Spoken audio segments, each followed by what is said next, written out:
नमः शिवाय। जय माता दी बंधुओं, आपके अपने माँ कात्यायनी संस्कार चैनल में आप सभी का हार्दिक हार्दिक अभिनंदन है। सर्वप्रथम माता पिता गुरुदेव के चरणों में मेरा बारंबार प्रणाम है। अतएव आप सभी माताओं बहनों भाइयों बंधुओं को सादर जय श्री कृष्णा।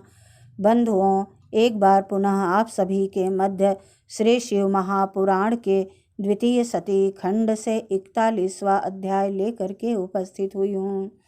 इस 41वें अध्याय में देवताओं के द्वारा भगवान शिव की स्तुति की गई है तथा भगवान शिव का देवता आदि के अंगों के ठीक होने और दक्ष के जीवित होने का वरदान देना है। श्री हरि आदि के साथ यज्ञ मंडप में पधारकर शिव का दक्ष को जीवित करना तथा दक्ष और विष्णु आदि के द्वारा उनकी स्तुति का वर्णन किया गया है। सावधान। ओम सिंदूरवर्णं द्विभुजं गणेशं लंबोदरं पद्मदले निविष्टं ब्रह्मादिदेव्यः परिसेव्यमानं सिद्धैर्युतं तं प्रणमामि देवम्। ओम गंगणपते नमः। बोल श्री महाकाल भगवान की जय। श्री शिव महापुराण की जय। सावधान। देवताओं ने भगवान शिव की अत्यंत विनय के साथ स्तुति करते हुए अंत में कहा, आप पर उत्कृष्ट परमेश्वर परात्पर तथा परात्परतर हैं। आप सर्वव्यापी विश्वमूर्ति महेश्वर को नमस्कार है। आप विष्णु कलत्र, विष्णु क्षेत्र, भानु, भैरव, शरणागत वत्सल, त्रयंबक तथा विहरणशील हैं। आप मृत्युंजय हैं। शोक भी आपका ही रूप है। आप त्रिगुण एवं गुणात्मा हैं। चंद्रमा, सूर्य और अग्नि आपके नेत्र हैं। आप सबके कारण तथा धर्म मर्यादा स्वरूप हैं। आपको नमस्कार है। आपने अपने ही तेज से संपूर्ण जगत को व्याप्त कर रखा है। आप निर्विकार, प्रकाशपूर्ण, चिदानंद स्वरूप पर ब्रह्म परमात्मा हैं। महेश्वर ब्रह्मा, विष्णु, इंद्र और चंद्र आदि समस्त देवता तथा मुनि आप से ही उत्पन्न हुए हैं। चूँकि आप अपने शरीर को 8 भागों में विभक्त करके समस्त संसार का पोषण करते हैं, इसलिए अष्टमूर्ति कहलाते हैं। आप ही सबके आदि कारण करुणामय ईश्वर हैं। आपके भय से यह वायु चलती है। आपके भय से अग्नि जलाने का काम करती है। आपके भय से सूर्य तपता है और आपके ही भय से मृत्यु सब और दौड़ती फिरती है। हे दया सिंधो, हे महेशान, हे परमेश्वर, अब आप प्रसन्न होइए। हम नष्ट और अचेत हो रहे हैं, अतः सदा ही हमारी रक्षा कीजिए, रक्षा कीजिए। नाथ करुणानिधे शंभो, आपने अब तक नाना प्रकार की आपत्तियों से जिस तरह हमें सदा सुरक्षित रखा है, उसी तरह आज भी आप हमारी रक्षा कीजिए। नाथ दुर्गेश, आप शीघ्र ही कृपा करके इस अपूर्ण यज्ञ का और प्रजापति दक्ष का भी उद्धार कीजिए। भग को अपनी आंखें मिल जाएं, यजमान दक्ष जीवित हो जाएं, पूषा के दांत जम जाएं और भृगु की दाढ़ी मूछ पहले जैसी हो जाए। शंकर, आयुधों और पत्थरों की सी वर्षा से जिनके अंग भंग हो गए हैं, उन देवता आदि पर आप सर्वथा अनुग्रह करें, जिससे उन्हें पूर्णतः आरोग्य लाभ हो। नाथ, यज्ञ कर्म पूर्ण होने पर जो कुछ शेष रहे, वह सब आपका पूरा पूरा भाग हो, उसमें कोई और हस्तक्षेप न करे। रुद्रदेव, आपके भाग से ही यह यज्ञ पूर्ण हो, अन्यथा नहीं। ऐसा कहकर मुझ ब्रह्मा के साथ सभी देवता अपराध क्षमा कराने के लिए उद्धत हो गए। हाथ जोड़ भूमि पर दंड के समान गिर पड़े। ब्रह्मा जी कहते हैं, नारद, मुझ ब्रह्मा, लोकपाल, प्रजापति तथा मुनियों सहित श्रीपति विष्णु के अनुनय विनय करने पर परमेश्वर शिव प्रसन्न हो गए। देवताओं को आश्वासन दे हंसकर उन पर परम अनुग्रह करते हुए करुणानिधान परमेश्वर शिव ने ऐसे कहा। श्री महादेव जी बोले, सुरश्रेष्ठ ब्रह्मा और विष्णुदेव, आप दोनों सावधान होकर मेरी बात सुने। मैं सच्ची बात कहता हूँ। तात आप दोनों भी सभी मेरे बातों को मैंने सदा ही माना है। दक्ष के यज्ञ का यह विध्वंस मैंने नहीं किया है। दक्ष स्वयं ही दूसरों से द्वेष करते हैं। दूसरों के प्रति जैसा बर्ताव किया जाएगा वह अपने लिए ही फलित होगा। अतः ऐसा कर्म कभी नहीं करना चाहिए जो दूसरों को कष्ट देने वाला हो। दक्ष का मस्तक जल गया है, इसलिए इनके सिर के स्थान में बकरे का सिर जोड़ दिया जाए। भग देवता मित्र की आंख से अपने यज्ञ भाग को देखें। तात पूसा नामक देवता जिनके दांत टूट गए हैं, यजमान के दांतों से भली भांति पीसे गए यज्ञान्य का भक्षण करें। यह मैंने सच्ची बात बताई है। मेरा विरोध करने वाले भृगु की दाढ़ी के स्थान में बकरे की दाढ़ी लगा दी जाए।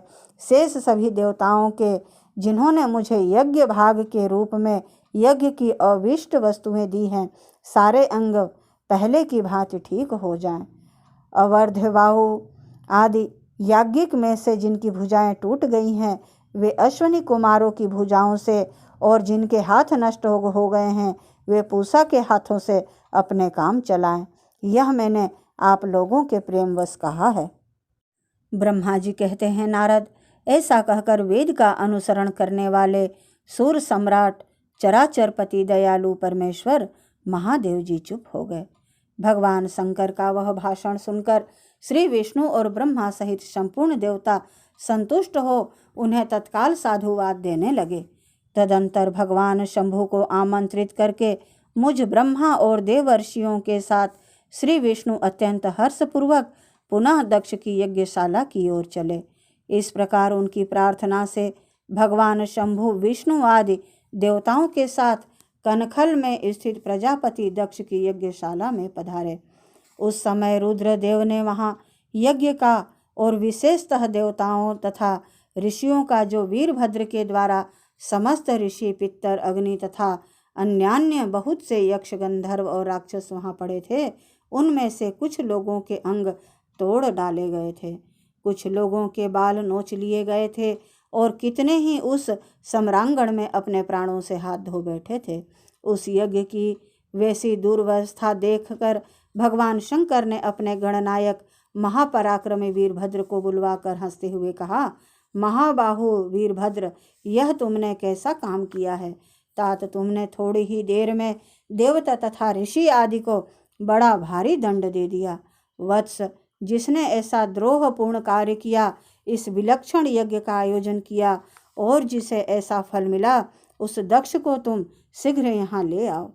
भगवान शंकर के ऐसा कहने पर वीरभद्र ने बड़ी उतावली के साथ दक्ष का धड़ लाकर उनके सामने डाल दिया। दक्ष के उस शव को सिर से रहित देख लोक कल्याणकारी भगवान शंकर ने आगे खड़े हुए वीरभद्र से हंसकर पूछा, दक्ष का सिर कहाँ है। तब प्रभावशाली वीरभद्र ने कहा, प्रभो शंकर, मैंने तो उसी समय दक्ष के सिर को आग में होम दिया था। वीरभद्र की बात सुनकर भगवान शंकर ने देवताओं को प्रसन्नतापूर्वक वैसी ही आज्ञा दी जो पहले दे रखी थी। भगवान भव ने उस समय जो कुछ कहा उसकी मेरे द्वारा पूर्ति कराकर श्री हरि आदि सब देवताओं ने भृगु आदि सबको शीघ्र ही ठीक कर दिया। तदंतर शंभु के आदेश से प्रजापति के धड़ के साथ यज्ञ पशु बकरे का सिर जोड़ दिया गया।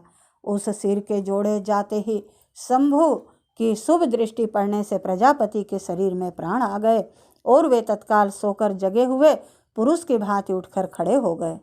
उठते ही उन्होंने अपने सामने करुणानिधि भगवान शंकर को देखा। देखते ही दक्ष के हृदय में प्रेम उमड़ आया। उस प्रेम ने उनके अंतःकरण को निर्मल एवं प्रसन्न कर दिया। पहले महादेव जी से द्वेष करने के कारण उनका अंतःकरण मलिन हो गया था, परंतु उस समय शिव के दर्शन से वे तत्काल शरद ऋतु के चंद्रमा की भांति निर्मल हो गए। उनके मन में भगवान शिव की स्तुति करने का विचार उत्पन्न हुआ, परंतु वे अनुरागाधिक्य के कारण तथा अपनी मरी हुई पुत्री का स्मरण करके व्याकुल हो जाने के कारण तत्काल उनका स्तवन न कर सके। थोड़ी देर बाद मन स्थिर होने पर दक्ष ने लज्जित हो लोक शंकर शिव शंकर को प्रणाम किया और उनकी स्तुति आरंभ की। उन्होंने भगवान शंकर की महिमा गाते हुए बारंबार उन्हें प्रणाम किया। फिर अंत में कहा, हे परमेश्वर, आपने ब्रह्मा होकर सबसे पहले आत्म तत्व का ज्ञान प्राप्त करने के लिए अपने मुख से विद्या, तप और व्रत धारण करने वाले ब्राह्मणों को उत्पन्न किया था। जैसे ग्वाला लाठी लेकर गौओं की रक्षा करता है, उसी प्रकार मर्यादा का पालन करने वाले आप परमेश्वर दंड धारण किए उन साधु ब्राह्मणों की सभी विपत्तियों से रक्षा करते हैं। मैंने दुर्वचन रूपी बाणों से आप परमेश्वर को बींध डाला था, फिर भी आप मुझ पर अनुग्रह करने के लिए यहाँ आ गए। अब मेरी ही तरह अन्य और अत्यंत दैन्यपूर्ण आशा वाले इन देवताओं पर भी अपनी कृपा कीजिए। भक्तवत्सल दीन बंधो शंभो, मुझ में आपको प्रसन्न करने के लिए कोई गुण नहीं है। आप षड्विध ऐश्वर्य से संपन्न परात्पर परमात्मा हैं, अतः अपने ही बहुमूल्य उदारतापूर्ण बर्ताव से मुझ पर संतुष्ट हों। ब्रह्मा जी कहते हैं, नारद, इस प्रकार लोक कल्याणकारी महाप्रभु महेश्वर शंकर की स्तुति करके विनीत चित्त प्रजापति दक्ष चुप हो गए। तदंतर श्री विष्णु ने हाथ जोड़कर भगवान वृषभध्वज को प्रणाम करके प्रसन्नतापूर्ण हृदय और वाष्प गदगद वाणी द्वारा उनकी स्तुति प्रारंभ की। तदंतर मैंने कहा, देव देव महादेव, करुणा सागर प्रभो, आप स्वतंत्र परमात्मा हैं, अद्वितीय एवं अविनाशी परमेश्वर हैं। देव ईश्वर, आपने मेरे पुत्र पर अनुग्रह किया, अपने अपमान की ओर कुछ भी ध्यान न देकर दक्ष के यज्ञ का उद्धार कीजिए। हे देवेश्वर, आप प्रसन्न होइए और समस्त शापों को दूर कर दीजिए। आप सज्ञान हैं, अतः आप ही मुझे कर्तव्य की ओर प्रेरित करने वाले हैं और आप ही अकर्तव्य से रोकने वाले हैं। हे महामुने, इस प्रकार परम महेश्वर की स्तुति करके मैं दोनों हाथ जोड़ मस्तक झुकाकर खड़ा हो गया। तब सुंदर विचार रखने वाले इंद्र आदि देवता और लोकपाल शंकर देव की स्तुति करने लगे। उस समय भगवान शिव का मुखारविंद प्रसन्नता से खिल उठा था। इसके बाद प्रसन्न चित्त हुए समस्त देवताओं, दूसरे दूसरे सिद्धों, ऋषियों और प्रजापतियों ने भी शंकर जी का सहर्ष स्तवन किया। इसके अतिरिक्त उपदेवों, नागों, सदस्यों तथा ब्राह्मणों ने पृथक पृथक प्रणाम पूर्वक बड़े भक्ति भाव से उनकी स्तुति की। इस प्रकार श्री शिव महापुराण के रुद्र संहिता के द्वितीय सती खंड से 41 और 42वां अध्याय पूर्ण हुआ। ओम तत्सत तत्सत तत्सत। ओम नमः शिवाय। बंधुओं, यदि मेरा यह प्रयास आपको अच्छा लगे तो प्लीज़ लाइक, शेयर व सब्सक्राइब अवश्य करें। धन्यवाद। जय माता दी बंधुओं। ओम नमः शिवाय।